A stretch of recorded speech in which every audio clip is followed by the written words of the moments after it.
Hola a todos, bienvenidos al canal. Hoy voy a hablar sobre Juan Rulfo, uno de los grandes escritores mexicanos, escritores latinoamericanos de todos los tiempos y también uno de mis favoritos. En los comentarios me han sugerido mucho que recomiendo libros para empezar a leerlo.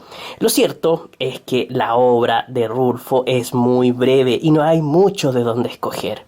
Consta de 2 novelas y un libro de cuentos. Lo cierto es que a pesar de ser El Llano en Llamas y Pedro Páramo sus principales obras y que deben considerarse por sí mismas como obras separadas, existe una unidad entre ellas, una unidad formal de elementos estrechamente relacionados, por lo que leer estos dos libros es fundamental para entender el universo literario de Rulfo. El orden cronológico en que debería leerse a Juan Rulfo es primero El Llano en Llamas. Es una colección de cuentos, pero uno de esos cuentos nos conecta y nos da la entrada hacia el mundo de Pedro Páramo. Por lo tanto, primero El Llano en Llamas, después Pedro Páramo y finalmente El Gallo de Oro. Según Rulfo, El Gallo de Oro es solo un texto que se hizo para el cine. No tiene valor literario a ojos del autor, sí a ojos de muchos críticos. Por lo tanto, El Gallo de Oro es una especie de anexo. No es fundamental, pero aún así, con tan pocos textos que tenemos del autor, vale la pena hincarle el diente. La importancia de este autor es tal que su corta obra influyó en el destino de toda la literatura latinoamericana. Es muy probable que sin Pedro Páramo no existiría Cien años de soledad. Siempre se le preguntó a Rulfo por qué no siguió escribiendo ficción, y regularmente su respuesta era por la falta de tiempo.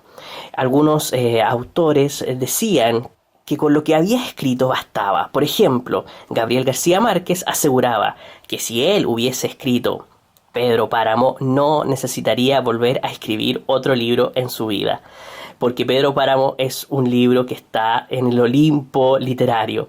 De hecho, Gabriel García Márquez decía que el mismo Rulfo debió merecer el premio Nobel por ese libro. Como les decía, el tiempo le hacía mucha falta a Rulfo y por eso tengo este librito aquí de Eduardo Galeano, ya que él era un contemporáneo de Rulfo y habló con él en muchas ocasiones. Y les voy a dejar un texto de este libro aquí en donde se corrobora un poco lo que les estaba contando.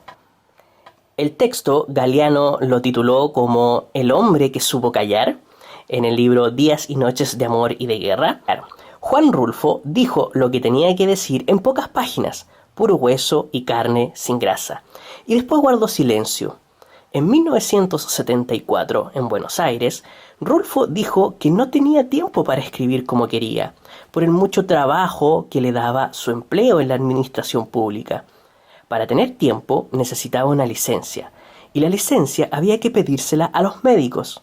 Y uno no puede, me explicó Rulfo, ir al médico y decirle, me siento muy triste, porque por esas cosas no dan licencia los médicos. Bien, vamos a partir por El Llano en Llamas, el primer libro publicado por Juan Rulfo en el año 1953.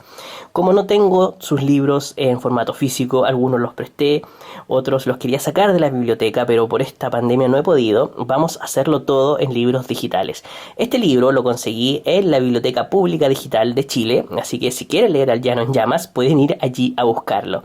Como les decía, fue publicado en 1953 como una colección de 17 cuentos, en los cuales el autor utilizó varias y múltiples técnicas narrativas. Estos cuentos transmiten en su conjunto una atmósfera de angustia, de opresión, en donde predominan hechos que podrían definirse como desagradables. En las historias predominan las situaciones que ponen en jaque a los personajes. Las estructuras que construye Rulfo apuntan hacia el callejón sin salida. No hay posibilidad de escape para ninguno. no hay esperanza. Y esto se acentúa aún más por el carácter de confesión que tienen la mayoría de los relatos. Una confesión que horroriza, que perturba la conciencia. Para que esto suceda, los personajes deben transar constantemente con una temática que no los deje indiferentes. En este caso, Rulfo utiliza la más drástica de todas, la muerte. Ya sea una muerte objetiva como también subjetiva, lo que provoca que el hombre no aparezca en este libro, en este compendio de relatos, como alguien que pueda alcanzar sus ideales y crezca durante el relato, sino todo lo contrario.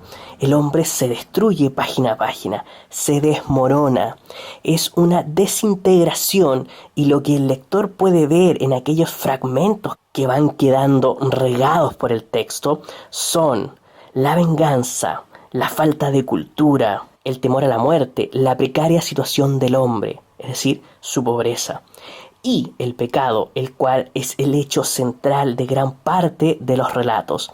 El realismo mágico también está presente en este compendio de relatos, y en el cuento Lubina es donde más se destaca, donde mejor se expresa.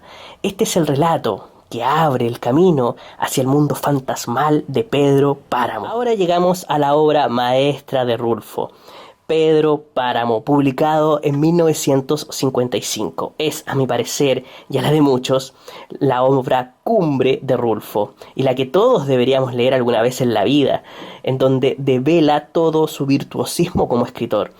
Pedro Páramo en sí es un juego narrativo de puntos de vista y de la conciencia del narrador. Juega también con la cronología de los acontecimientos y quiebra constantemente la lógica.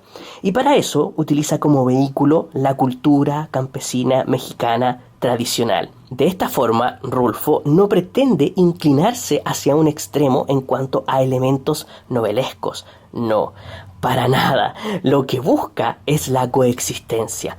En Pedro Páramo coexisten sin ningún problema la fabulación y la desfabulación, la afirmación y la negación, la vida y la muerte, lo épico y lo mítico. Y esto lo logra por medio de la también coexistencia de lo real y lo fantástico.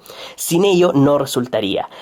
Sin el realismo mágico que tanto lo caracteriza, esta obra no resultaría. En donde las miserias reales del alma humana son narradas por las voces de estos seres fantásticos, de estos seres espectrales, de una ciudad fantasma llamada Comala. Rulfo mantiene la oralidad de sus personajes alrededor de un núcleo al que convergen todas las narraciones, definiendo y describiendo el mundo en función de la visión que cada uno de los campesinos tiene de la existencia, desde sus propias perspectivas, desde sus propias experiencias. Es, en esencia, el diálogo de los muertos. Como decía Skármeta, es una explosión lírica del lenguaje coloquial. El Gallo de Oro fue concebido por Rulfo entre los años 1956 y 1958, pero sale a la luz en 1980, luego de un extenso periodo de tiempo en que el autor no había publicado nada. El origen de este libro se basa en una petición que le hicieron a Rulfo de crear un argumento para el cine. Por lo que, según el mismo autor, la historia no tiene mérito literario. La película finalmente fue llevada al cine, y los que convirtieron este argumento de Rulfo en un guión fueron los escritores Carlos Fuentes y Gabriel García Márquez. Qué lindo ver a tantos genios colaborar dentro de un mismo proyecto. Por lo tanto, El Gallo de Oro nunca fue un guión, sino un texto previo. Y eso fue lo que se publicó como novela. En esta narración se pueden apreciar tres temáticas: la ambición de su protagonista, Dionisio Pinzón, la relación de pareja entre Dionisio y la caponera, un personaje fundamental de la historia, y finalmente la temática de festividad de un pueblo rural, cuya principal atracción son las peleas de gallo. Y es esta temática la que enlaza este libro con el resto de la obra de Rulfo, que resalta el ambiente de ruralidad y pobreza, lo que podría denominarse como lo rulfiano, es decir, lo que caracteriza al autor mexicano. Y en esta novela lo representa por medio de las peleas de gallos y los juegos de carta. La ruralidad pareciese ser el único terreno en que Rulfo se encuentra cómodo a la hora de hacer literatura, a la hora de expresarse.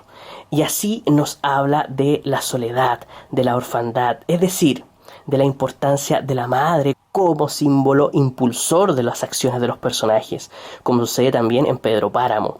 Y también nos habla de la venganza, que también la podemos apreciar en Pedro Páramo y en algunos cuentos del Llano en Llamas. Espero les haya gustado estas recomendaciones en esta ocasión digitales de Juan Rulfo, pero la pandemia no me ha permitido tener libros físicos en este momento, así que bueno, eso no es excusa para no hablar de literatura latinoamericana, para no hablar de este tremendo escritor que ya me lo habían pedido mucho en comentarios, así que espero que me puedan dejar en los comentarios qué opinan de Rulfo, han leído algo de él, qué les parece, y nos vemos en otro video.